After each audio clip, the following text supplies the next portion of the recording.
Welcome to United Shades of Gray, Conversations of Race in America on WSGW. Now, here is your host, Kareen Bowen.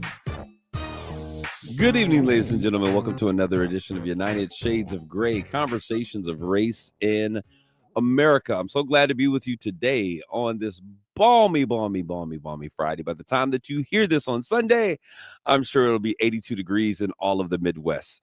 But I'm sitting here in the studio with my producer, the main man, John B. in the place to be. What's good, John? Hello. He is back. For those of you who are listening on last week's show, he had a bit of hiatus. I think he was all in his feelings and he wouldn't talk to me and Mark.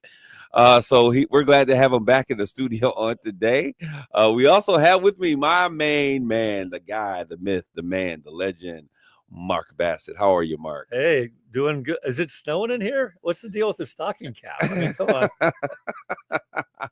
Listen, so we have conversations on race in America. One of those conversations is that white people never seem to get cold, and it is freezing in here. And they're saying, oh, it's hot in the studio. And I'm sitting here like going, it's freezing. So that's why my hands are in my pocket, and I have my earmuffs on, which are my speakers and my Scully cap. I'm trying to keep warm in here. That's what we do. I'm a tropical person. Y'all need to understand this and give me some heat.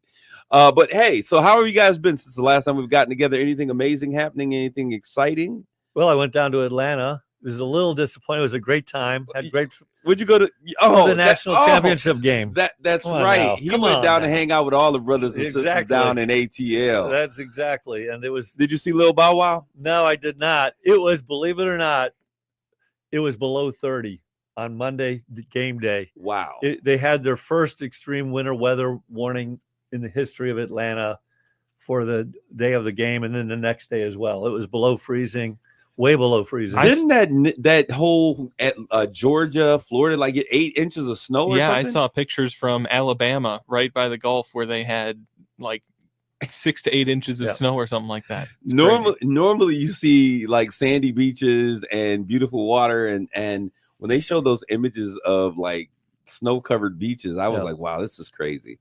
So we had, states on the west side burning up, literally, and then they're freezing on the coast. So, Mark, you got to share with us really quick before we get into our topic. Today, we're going to talk about these executive orders. The first day, and I believe it was 100 executive orders. I think it was like 200. Yeah, that's how we govern these days. Everybody just does executive orders. Jonathan and I there is no governing anymore. It's just executive orders. We love governing by executive orders. But we want to thank those of you out there for coming in and listening to us continuously, those who are in the social media stream, those who are listening on the radio on the FM dial at 100.5 FM, and also over at 790 AM. Also, those individuals that are down there in Joliet, Illinois at WJOL. There you go. Come on now. I was getting ready to stutter and give them a number, but they're letters. WJOL. Do you remember? Just Jonathan, of course you won't, but Mark, you will. WKRP in Cincinnati. One of the funniest episodes is the Thanksgiving when Les Nessman was announcing the owner drops the turkeys out of the helicopter. They all crash. It's kind of like the Hindenburg. Lonnie Anderson Lonnie Anderson was the secretary or the receptionist. Dr. Johnny Fever. Anyway, they announced the turkeys hitting the concrete like the Hindenburg. Your mind is an amazing thing, how it just pulls out these random things and makes these associations just out of anywhere. But we're glad that you guys are tuning in, if not. So today, I want to just get right into the conversation. Jonathan always says, you always do all that talking, and then we never get to finish the conversation. So today thank you, Jonathan. So today we're going to jump right into things, and we're going to get going. Now that the Trump administration, they're not fully in control, but he's been in control since before his presidency started, but they're putting together the cabinet and the administration and who's serving. And we got some key people sworn in already. Can I ask you guys a question about that? How do you feel about all of the, if you win as a president, should you just be allowed to have whoever you want to work with you in your administration? Well, there's a process. I get that, a vetting process. But all of the fighting, do you think they should just like, listen, this is who he wants, let him have who he wants? And no, why not, Mark? I mean, I think like anything, that's the checks and balances of our government. That's the way it's been set up. And you don't want someone to be able to choose whoever he wants without thorough vetting and having a proper balance. So I don't think you should just be able to pick and choose. But why not investigate them like you do like anyone who's going to work for the Secret Service? Or that's why you have confirmation hearings and right, stuff. Exactly. I just think that the whole process is kind of crazy. We're not going to vote for them, and I don't know. Well, that's the state of politics today. I mean, that's kind of why I've checked out of politics, because there's no attempt to find a common ground or to be fair or just. It's just, if it's your guy, I'm not going to vote for him, and vice versa. That's what it seems like it's come to. Right. Imagine if you have, though, a president comes in and his administration, the people that are supposed to work under him and in his office, aren't all on the same page. They are not of the same mind as him. And then you have politicking within that administration.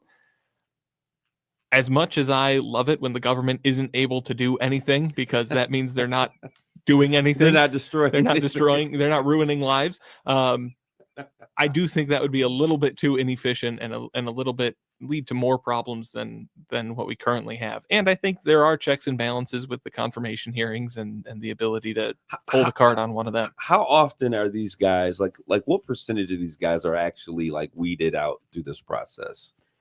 I think Matt Gaetz was. Well, he was weeded out before the process started, and I think it's because of the fact that he didn't think that he'd ever make it through. Well, there's a theory out there that he was thrown out there as a sacrificial lamb. They knew he would never get through. We'll give you him. Let's get these other ones. Right. That could be. Okay, yeah. I could see that as well. I think by the time they're chosen as appointees, the people are confident. Whoever is making the decision is confident that they'll make it through the hearings. So they're not going to pick somebody who is likely to be weeded out by the hearing process. All right, so there's a lot. We're just going to get into the meat of the text for today. Today we're talking about, it's not even 7 days. It's the first 5 days of this new administration. A lot has happened. Do you feel like a lot has happened in 5 days? No. What about you, Mark? Well, I mean, I don't know. All these executive orders, but beyond that, not much. I mean, to be honest. But when you think of it, and as we talk about what these executive orders represent and the areas that they impact, this is a lot happening, in the with a pen, this is a lot taking place with just a pen. Well, this is what's my issue with like this ruling by executive order, governing by executive order now. It's just, okay, he's going to do this. Democrat comes next. He undoes all of this. And this is the issue in my perspective of politics today and how we're running this country, is there's no attempt to seek common ground that both sides and try to work together and get something that's the right answer. That's the job of the legislature to come up with laws like this, but it can just be signed by the president and boom, there it is. So what was the purpose, do you think, that they made for executive orders? Mark, you were back there when they were signing the Constitution. Tell us. Well, I'm not a big political history person. My guess is in cases of extreme emergency or like we can't wait for something to happen, we got to do something. Congress takes too long. That would be my guess. Historically, it's also been used for like, let's create a federal holiday in honor of this person, right. Or or name a national monument. Exactly, that kind of thing. Yeah. So it's interesting to me. But anyways, I want to talk about. So who was the first president that really started using these? Can you Google that really quick? I actually think it was Obama. Was the first one to really start to use executive order to govern, because they could never. He wasn't gonna get nothing else done. They were they couldn't. The legislature couldn't get agreement on anything. If I had the power of executive order, I'd make all kind of things happen. I'm like, y'all just have to deal with it later. Be mad. I don't care. I led by executive order. Well, it's one thing signing an executive order. It's another thing to then implement it and get it actually implemented through the government, which has got unbelievable layers of bureaucracy. Jonathan, what's going over there on the World Wide Web? This is a much more complicated on Al Gore's web than who started abusing executive. This is a lot more. No, but what was I'm curious, who was the first? Is there who was the first executive order person? They're citing the internment of Japanese Americans during World War II as an abuse of executive order. But in terms of governing by executive order, I'm not really sure. Yeah. It's interesting. This is a topic that requires a little bit more research. Yeah. Yeah, my guess is it's kind of like in times of war where you need a very quick decision. Yeah, I can understand. In of emergency, you have an executive order. All right, so I want to talk before we get to the executive orders. We got to talk about what I consider some very interesting and funny conversations. Today, I sat in and I was listening on Fox News where they were talking about. They were playing a clip of Donald Trump, President Trump again, number 47, talking about how he thought Canada would be, great as the 51st state of the union. What is this? Much ado about nothing, just crazy banter. I think it's. Is this bullying? Is it bullying? Yeah, this is just no. I just think he knows it plays well. It speaks to his base. I think it's just a PR thing for himself. Like, I'm Donald Trump. I'm going to say crazy stuff. We're going to make Canada our little brother. They're going to be number 51. We do not want that. We do not want all the problems that Canada has. They can keep them. Well, he said that they would get great health care. They'd get a huge tax cut because, they have socialized health care. Yeah. He said, you get great health care. You get a great tax cut. We would treat you really nicely and you'd be a part of the United States. I don't know why he's wasting time talking about that other than it's good PR, basically. Okay, so that leads me to the next thing. Now, this is a little different because there is a military positive note behind this, and this is the purchase of Greenland as territory. Yes. I would assume. Well, more than military applications, Greenland has natural resources. Crazy natural resources. So where do you think we are about this? Because initially they were like, now they're like, okay, let's sit down and talk. I think that Greenlanders or whatever we call those, and do people actually live there? Yeah, not a lot. Yeah, it's not very popular. Yeah, so what do you think this is? It's the new Louisiana Purchase. It's going to happen. It's going to be the greatest economic shift of our time. No, I don't. I don't think this is happening either. It's a little bit like Canada. That's why I put these three together. The last one is the Panama Canal. Why is he having these conversations? Population of Greenland is roughly 57,000. Yeah. Okay. That's more for than I thought. Yeah. Well, for that area, that's not many at all. Yeah. Wow. But no. Why? Why is he having these conversations? He also is talking about taking back the Panama Canal. The Panama Canal, I think, would probably be the most likely because of the economic tensions between the U.S. and China, and the fact that the U.S. created the Panama Canal and China kind of now runs it, basically.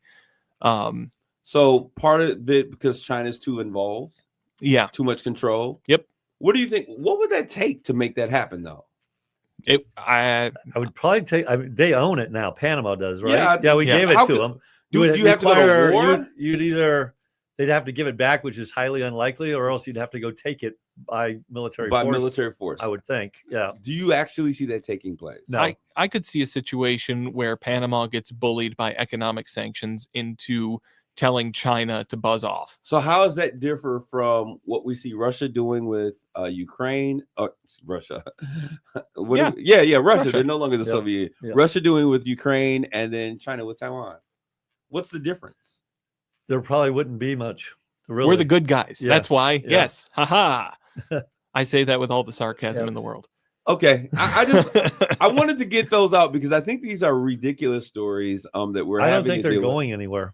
Personally, nowhere. And Jonathan, you're thinking nowhere. I think Panama would be the most likely to have something happen to it, but I don't think we want the Canada thing to happen, and I don't think the Greenland thing. Why don't you want the Canadians to be a part of the U.S. because they have so many societal issues already that they do not need to then deal with becoming American. They wouldn't have to worry about their trash and their garbage as much anymore. They wouldn't have to worry about it. Right now, they're shipping it over to us. That's what I'm saying. Now they'll have to worry. They'll be a part of us. The structure of how they operate is heavily dependent on the U.S. already. So basically, we're taking on the debt that we are owed by Canada. Okay. We don't want that. No, I don't want it. I think that I like Canada being the country to the north. So let's get into this because we got a lot of stuff that I really want to talk about. And these are going to lead us down the rabbit hole, which I am excited to bounce down on today. So we were having a conversation and we started out talking about, the executive orders that have been signed by number 47 on his first day. And Jonathan, you said there were like how many executive orders? I think there were like 200. That's 200 over the 2 days, though, right? Over the first couple of days. Because I know that there were a slew of them that were signed on the first day, then the second day. And so every day it's been new executive orders. It's almost like Oprah Winfrey giveaway day. You get an executive order. You get an executive order. Everybody gets an executive order. But it's interesting. And I want to talk about where these executive orders come. We've heard in the political process, a number of promises that were being taken place that were slated to take place. A lot of people said, he's not really going to do that. How many times? He's not really going to do that. But we've seen some take place, and some of them have been quite controversial. So I want to talk about some of these. One, he withdrew from the U.S. from the World Health Organizations. Is anybody surprised by that? Not at all. Not really. No. Based upon his positioning, based upon his love for Dr. Fauci. Well, the whole COVID situation. And other, yeah. I mean, after all, it was the COVID situation that got him kicked out of the office in the first place, right? Would you agree that it boiled down to his handling of COVID? No. What would you think it would? I think a big part of it actually was abortion being on the ballot in so many states. And that brought out so many voters in those states that also happened to vote in the presidential election. I think that was a big part of Michigan. But I mean, abortion was a big thing that was on what was left of it, I guess, on the ballots this year, or this past year. And so I think not as many states were dealing with it as in 2020. I personally think it was centrist people, kind of like me. Like, we're tired of this. He's going too far. This is a train wreck. I'm not going to vote for him again. I don't care who the other person is. I'm just not going to vote for him again. And so did they lose the appetite for not voting for him in 4 years and forget what? Well, I think the alternatives were just so bad. I think I'll give you that one. I mean, if you could have had a reasonable candidate, I think you would have lost. But wait a minute. Let me say this. No. The alternative to Donald Trump, any alternative. I mean, when you look at kind of where he stands and how I think debilitating he can be in terms of polarizing people, I'm confused because, as you were saying, Mark, there were so many people, those centrists, those middle of the road, and individuals that were saying, "Hey, we're not going to vote. We can't tolerate this." But something happened. Did he awaken a new population to vote, or like what took place? We did have record turnout for voters. I think that there were a lot of people that he spoke to, and I think that I don't understand, and I don't want to go backwards. Let's leave that in the past because I don't want to talk about that right now. That's a whole nother conversation. But I do want to talk about. I wasn't surprised by that Paris agreement. Nope. Didn't he get out of that the first time? So no surprises there. Roll back federal recognition of. Now, this was interesting. Not surprised at all. I'm not. Are there more than two genders? No, there isn't. Yeah. Okay. In my opinion, my personal biologically, thought, there's two genders. I mean, biologically, you're absolutely right. But we have come to a place, and that's why I say some of these things are redefining, kind of things that the average American or the average citizen would say is the case. Now, there has been a real push, a very strong push, on redefining what a family is and redefining, the whole argument that we've seen many quote unquote naturally born women have in relationships to transgendered women, and now they're calling these women cis, and these are cis and these are trans, and these women are saying, listen. If you we're not cis women, we're women. If you want to be a trans woman, then that's what you are. But don't give us a label to qualify you and disrespect who we are. So he is saying, hey, listen, there's two genders. I think a lot of this has to do with a lot of the conversations about like, what are we really influencing kids to believe? The push for, we look at individuals like Dwayne Wade, and allowing his son to transition or process or at least become and act out those desires of hers, whatever, at such a young age. So really saying that let's level set here. We're going to get back. There's two genders that they reckon. What do we do with all of these laws and policies and all of the stuff that's in place now? How do we function after 8, 9, 12 years of dealing with this? Now we're coming back and we're redefining what we defined undefined a long time ago. Well, I don't know that it was really undefined. I think a lot of this has been kind of. No, it has been, because we've got all kind of stuff where we've been allowing, which bathrooms you can go to, with, playing sports, all of these different things. And so these things, so how do you, but there aren't federal laws around here? that generally. There aren't federal laws. Those are usually at the state level or the local level.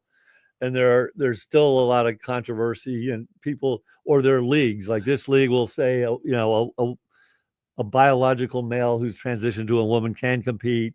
There's other leagues that say no, they can't. And so these affect federal regulations, correct? Yeah, I think more than anything, this is just posturing of this is the position of the federal government, right? And there haven't been any federal laws, really big ones at least, that I've noticed that I can think of. I would agree with you on that. Yeah, these are all local laws typically. All right, so there's some the freeze on hiring for federal workers. I don't have an issue with that.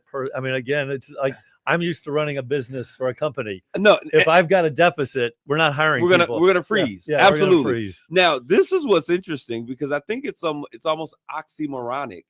A Department of Government Efficiency. Yeah, I agree. That's stupid. Yeah. What does that mean? Well, they're going to go in and find ways to eliminate, I would assume, government waste to reduce, inefficiencies in the government. Or so the United States government, which is usually the biggest waste pork rind filled bucket full of waste, is now going to create an agency that deals with waste. Correct. Again, looking at it from having run an organization nowhere near the size of the U.S. government, if you're going to drive efficiency in an organization, you have to have a team dedicated to that. Mark, I want to ask you this question, because you have been in places and in situations that Jonathan and I have not. Looking at the government like a corporation, when we talk about really driving efficiency, what are the areas in that corporation are you really looking at, and what are the indicators that are going to drive that change? Yeah, I mean, that was a good question. Yeah, great question, Kareem. Great question. Very insightful. Very mindful, very demure. Yeah, ultimately, again, the scale of the U.S. government is just so gigantic, and that's part of the issue. I tend to like to have as simple an org design as possible. So as few as departments as possible, give them broader spans of control. So you have fewer managers, so to speak. I have fewer layers, so reduce layers in between, so broader spans of control as you move down. And then, we got 45 seconds here. I also look at, okay, what's our strategy? What are we trying to make efficient? What are the key metrics? And then how efficient are those departments? How much value are they generating per employee, per man hour, per whatever? And have improvement metrics and goals throughout for each of those departments. So this is how we're going to measure your efficiency, and are you getting better every day? Well, you've heard it from the consummate CEO himself. Thank you, Mark, for making that make sense. We're going to take a quick commercial break. When we come back, we'll be back with the second half of United Shades of Gray, Conversations of Race in America. We're going to get to those top ones that I really want to talk about. Stay tuned.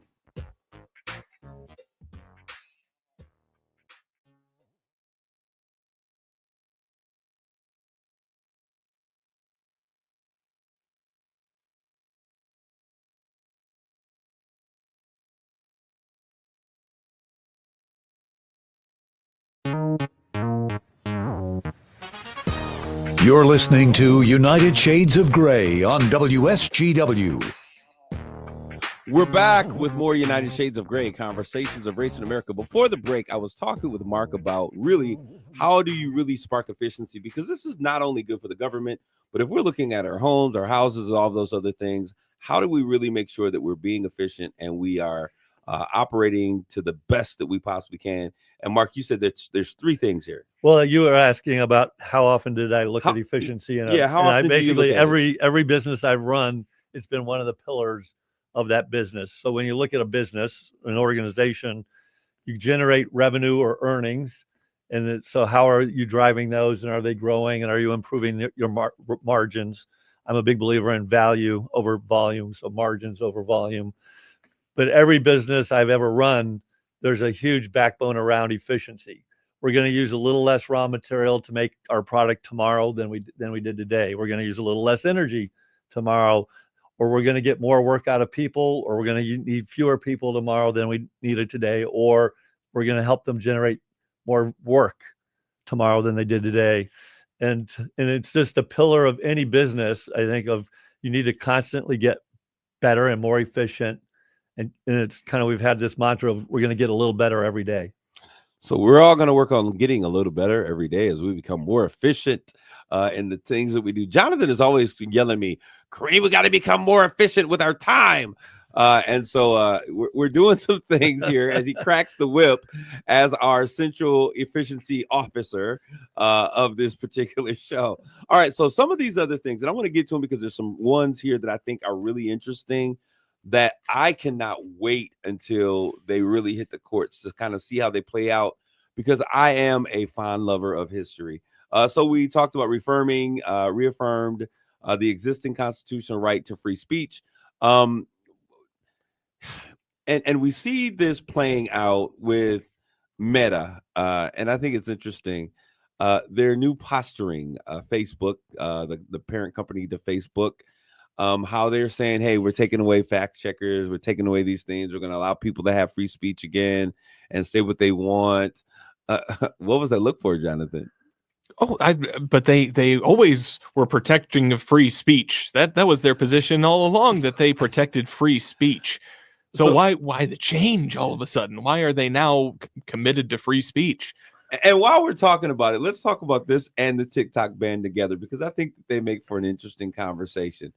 Leading into the inauguration and all of the big tech guys that were a part of this, I've never seen so many tech billionaires all in one place. I mean, at that inauguration, there had to be $500 billion worth of money that was in the room. Well, more than that. Elon Musk by himself is what, 400 billion? Was Bezos? I didn't even watch the inauguration. Yeah, he's there too. Yeah. Both of those dudes are worth $1 trillion probably. So yeah, I mean, it's ridiculous the amount of money.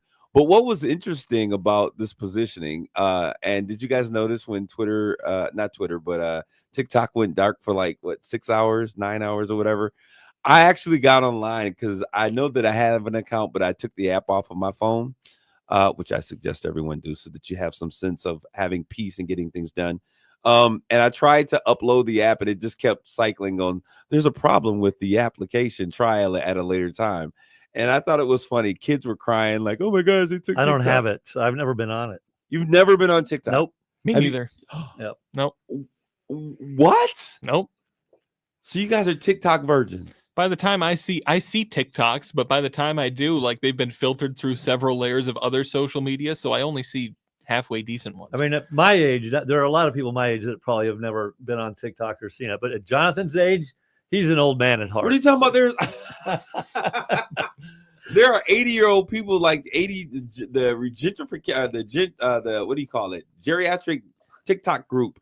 And they got a massive following and making money from this. Okay. So you guys got to get with it. But anyways, I thought it was interesting that all these tech companies are helping with paying this inauguration. And then we see our guy, Mark Zuckerberg, right? Yep. Zuckerberg. Okay. Just wanted to make sure I got it right. Coming in I want to give a $1 million, and he's trying to get back in. But all of us understand that once you ban or you do something to Donald Trump, is there any getting back into his good graces? If it had just been banning Donald Trump, I think there might be a possibility, but Facebook and Google and YouTube have been, I wouldn't go so far as to say waging war. That would be a little bit much, but they've been targeting certain voices on their platforms for a very long time. And I think certain voices are necessary. I don't know if you've ever gone like on the deep end in some of these conversations. I'm just sitting, I'm like, I didn't think they allowed us to speak this way anymore in public platforms, even, in those social media platforms. I was really kind of surprised. If you ever go to like the neighborhood watch groups, it goes down in the neighborhood. I've never been on one of those. I follow a bunch of neighborhood watch groups for news. And it goes purposes. down in the comments in the neighborhood watch group. Yep. And so, people are, able to say whatever it is, but it's interesting to see Meta now trying to court Donald Trump. And so with the TikTok thing, I was like, oh, maybe they're going to let Meta buy it. And then I thought about it. I was like, no, he's mad at them. So he's going to save TikTok. People are going to love him because how many millionaires are made from TikTok? I mean, think about their revenue share and how people are making money through ads and streams. So there's a ton of money that we would lose in terms of having that money available to people. Well, the question would become is another platform would pop up probably, but we could really stick it to them if we let Meta think, hey, maybe you're going to be the only platform. No, we're going to extend it by 75 days. Now, the legality of this is a real question because I think the government law says that you can use your power of the executive order. And I think it was up to 90 days to stay if there is a potential buyer already in progress. And so there are some questions about that. But anyways, America can now relax because TikTok is here for another 75 days. Do you think they'll find a buyer for TikTok? An American buyer, because that's going to be a part of the issue. So what do you think is going to happen, Jonathan? They don't want to sell. I think it's going to be miraculously saved by some reversal of a decision or something that the government can't get involved in this, that, or the other business, whatever. So do you think it'll come through the courts or do you think it'll be something that Congress does? I don't know. I mean, because we only got 75 days. We just talked about how long it takes for them to respond. Yep. I couldn't tell you, but I know there's some backroom conversations going on as we speak to save it. There could be a joint venture situation where they spin it off as a U.S. joint venture, or that's another way around. Okay, now that's what I want to ask, Mark. Yeah. How would they be able to do that? Because what President Trump said was, hey, you know what? Maybe we get a 50% American buyer and it's half U.S. and half Chinese or whatever. How would that what would that look like in terms of spinning that off and create? Well, the question would become if it's truly 50-50, or does someone have 50.1 and 49.9? In order for this to work for the U.S., I would think that we would need 51. It needs to be majority. Yep. Yeah. And then the question would be would the Chinese be willing to do that? And they might, because they're getting half the revenue, half the earnings, So how would they do that? Would it remain the same? It would be a joint venture. So it would be a separate legal entity. 51-49, 51 owned by a U.S. company, 49 by China Inc. And they'd have a separate board of directors, and they'd negotiate who's on the board of directors. And, and then the revenue streams would go to the U.S. owner and China Inc. Wow. But if that happens, the U.S. majority of the company could be investigated by U.S. authorities more efficiently and find out all the ways that all the systems that are in place to skim data off of U.S. citizens. They probably have to set up, one of the mandates might be they have to set up their own separate systems and their own servers. Yep. And so someone said that they're already storing the stuff down in North Carolina, which is where Meta has their information being stored. Yeah, but that's an American company stealing Americans' information. That's totally fine because the American government can buy that. Another government storing Americans' information is not okay. No. I'm saying that they're saying that TikTok is already in process of transferring. Oh. And so that would be interesting because that would shift, that would give us an indication that something's happening. But speaking of government spies and agencies and companies platforms taking information, The worst one that gives and takes all of your information, if you're listening out there, is Messenger. Messenger has Facebook Messenger. Yes. Okay. So when I was reading through the file, I was like, let me get this off of my phone. And I realized why I no longer wanted to use it, because not only do they do that, they go through other platforms and other places that you're on there, and they pull your information and how you use your information. Oh, interesting. I didn't know that. I don't have from a Facebook any other account, app but... and any other device that app is connected to. That is really? is extreme. Yeah. So as we look at this, I think that there needs to be some. What do you think about the honeymoon between Donald Trump and Elon Musk? We saw, I think it's imminently going to blow apart because they're two unstable people. So that's an amazing take. I hadn't thought of that, but yeah, probably. There was this whole idea of number 47 coming up with this new AI team or whatever, and then we had Musk come in and say this is a joke. And number 47, President Trump doesn't like to be upstaged or ridiculed by other people. He's never been wrong on anything. Well, I think it's going to be interesting how much is are these oligarchs, if you were to use this term, these rich men, how much influence do you think that they'll remain having in this administration? America's always been a corporate oligarchy. Well, I mean, we know that. Corporate businesses control our company. I do think it's never in this way that we see sidebar. I think we've had this quick sidebar. I do think it's gone to the extreme back to like the Industrial Revolution. So I think it's consolidated even more over the last 20 years than it used to be. Especially in tech. And private equity. Mark, these private equity companies are worth $1 trillion. Some of these private equity companies. Mm-hmm. But you've long said that is one of the reasons why we're having an explosive increase in the wealth divide. Right. The wealth gap. Yeah. These tech guys and these private equity guys, just obscene wealth.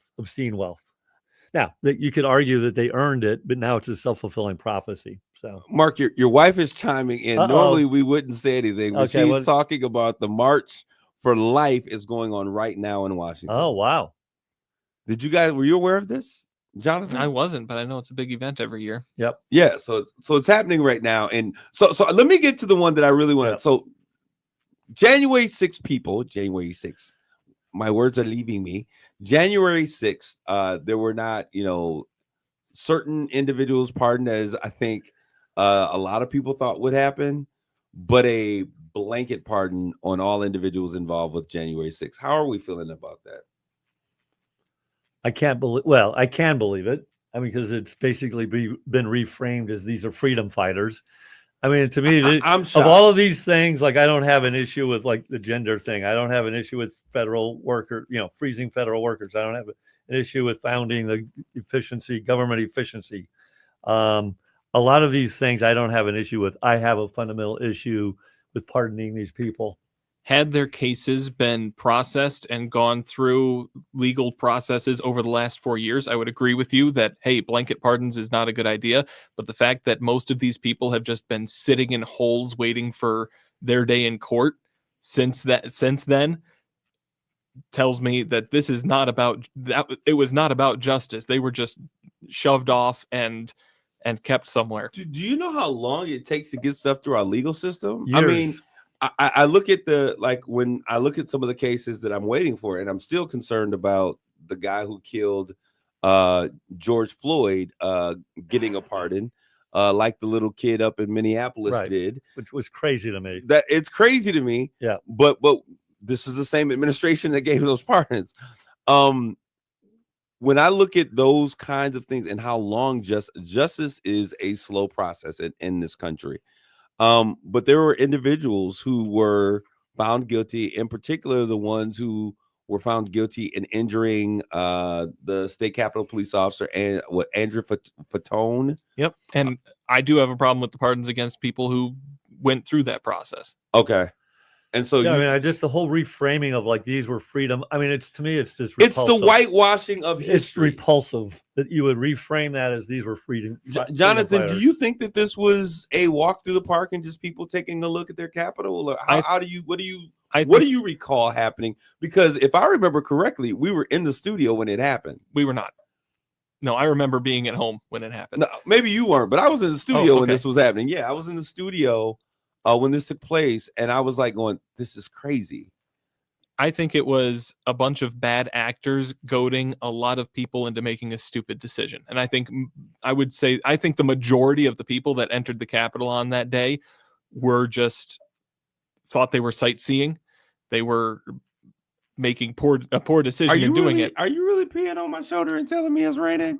But I think there were bad actors. I don't know what their motivations were. I do think the FBI was involved in some degree. But call me a conspiracy nut if you want to. So you think the FBI well, we already know you're a conspiracy nut. What's that? You think the FBI helped instigate this? I believe that they were partially responsible for pushing it forward. Yeah. Okay. Interesting. I'm never at a loss for words, but I'm at a loss for words on this one.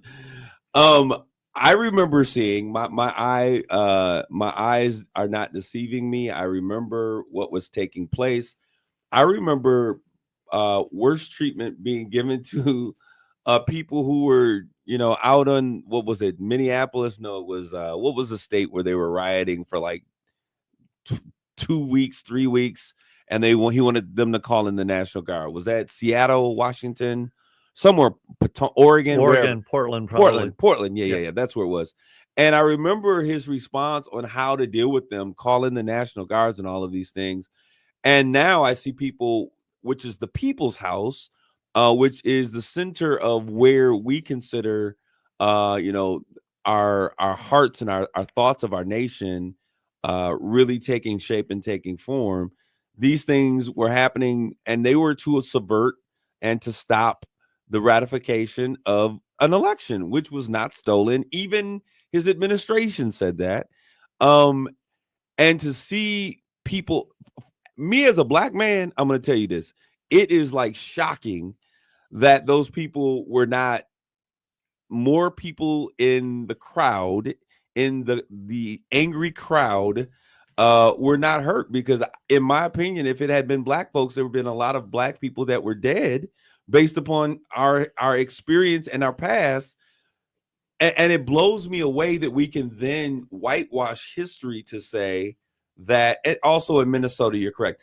To whitewash history to say that this was not this was a peaceful situation. It blows me away to even give pause to that kind of understanding. I don't even understand it. I don't think it was a peaceful situation. I think a lot of the reason why more people in the crowd were not hurt and why they were able to enter in the first place was because there wasn't that much security.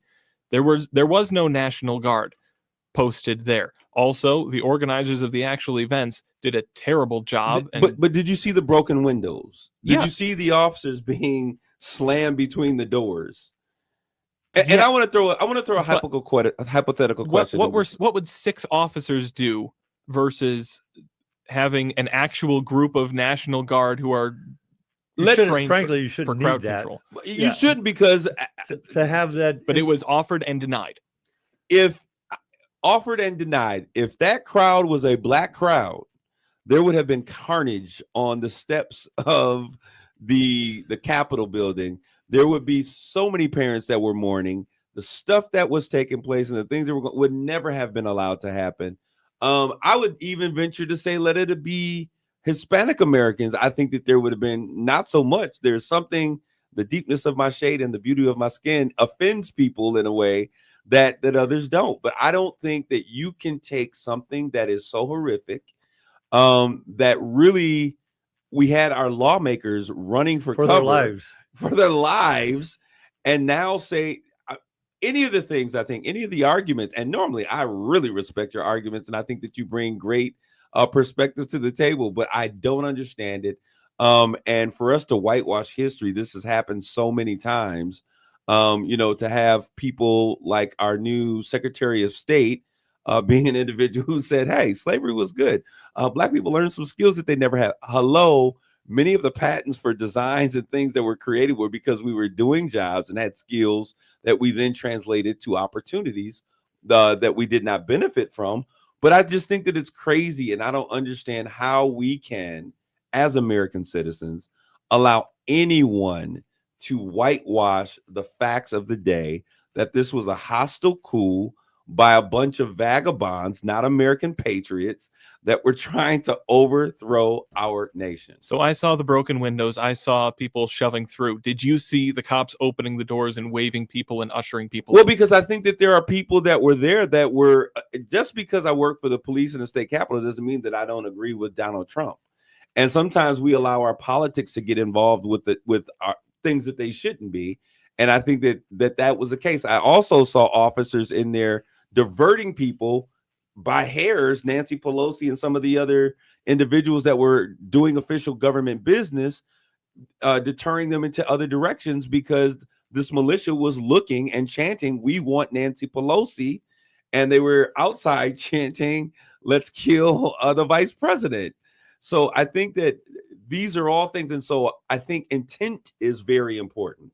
So we can say, oh, it wasn't this, but the intent, you're bringing a noose, which is something which is very inflammatory to me as an African-American man, seeing that so many Black people died by hanging and by lynching. But to see them present this kind of stuff with the jargon, "Let's hang Mike Pence," this speaks to their intent. Their intent was not a trip to Mayberry Farms to pick blueberries. This was an attempt to create what I would consider American national-born domestic terrorists, fear to stop a official government business. And I struggle with seeing it any other way. Agreed. Well said.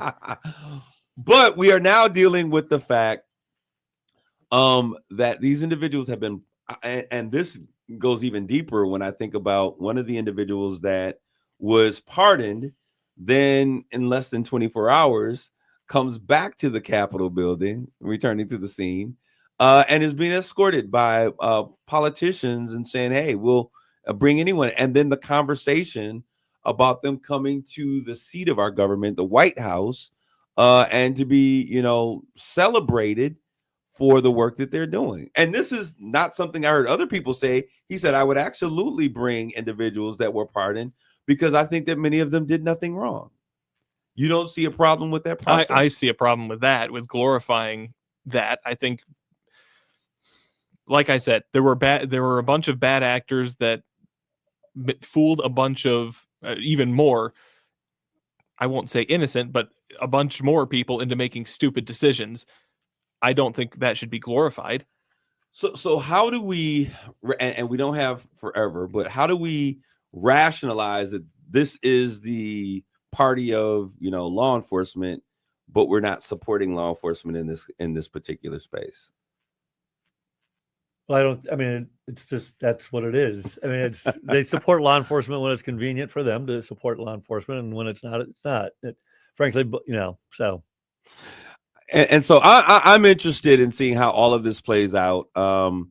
It is a very, gives me great pause to think about where we're going.